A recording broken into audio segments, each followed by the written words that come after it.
पाठ 17 कठपुतली।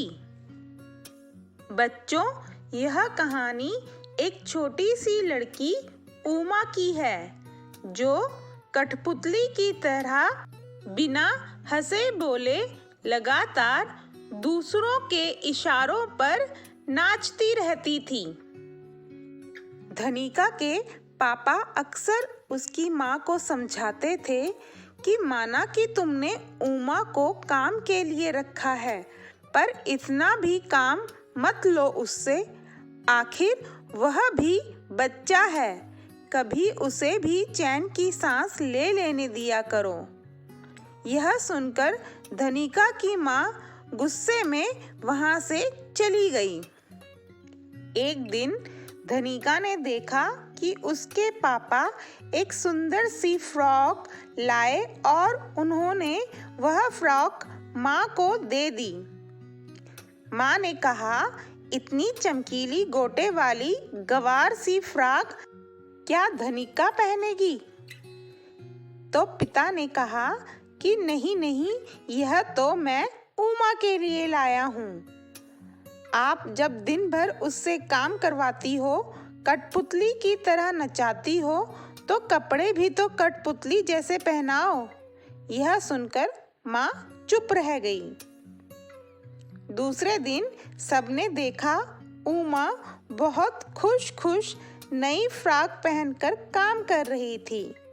उसका पूरा ध्यान फ्रॉक पर ही था कि कहीं काम करते हुए वह गंदी ना हो जाए। माँ देख रही थी और उन्होंने गुस्से में कहा, ओफो, कठपुतली क्या कह दिया? तू तो शान में ही आ गई। चल ठीक से काम कर। यह सुनकर उमा के चेहरे पर से सारी खुशी एकदम गायब हो गई। धनिका बैठी सारा तमाशा देख रही थी। वह बड़ी खुश हुई।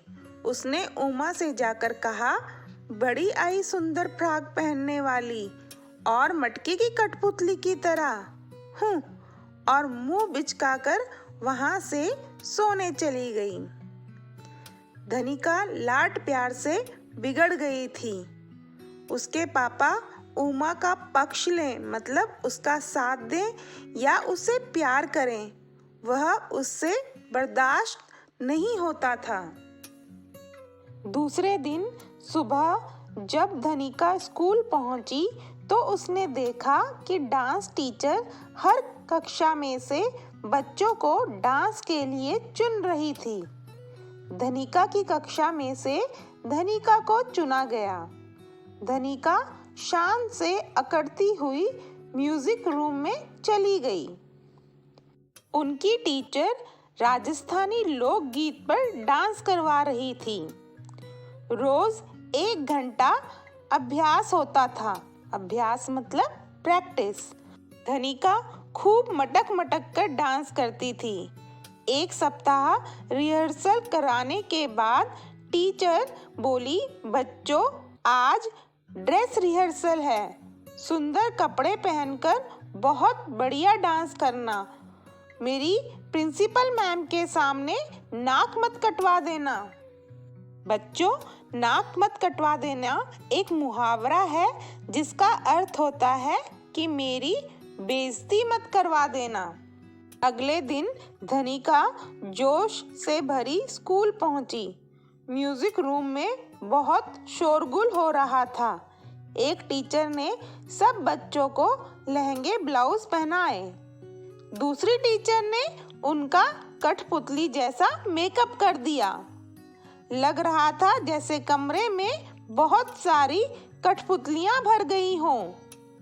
तभी वहां प्रिंसिपल मैम आई। रिहर्सल शुरू हो गई।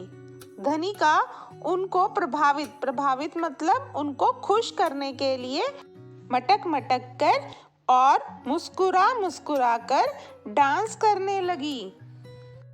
डांस खत्म होने पर प्रिंसिपल मैम धनिका के पास जाकर बोली कि तुम बहुत अच्छा डांस कर रही हो, पर हंसो नहीं।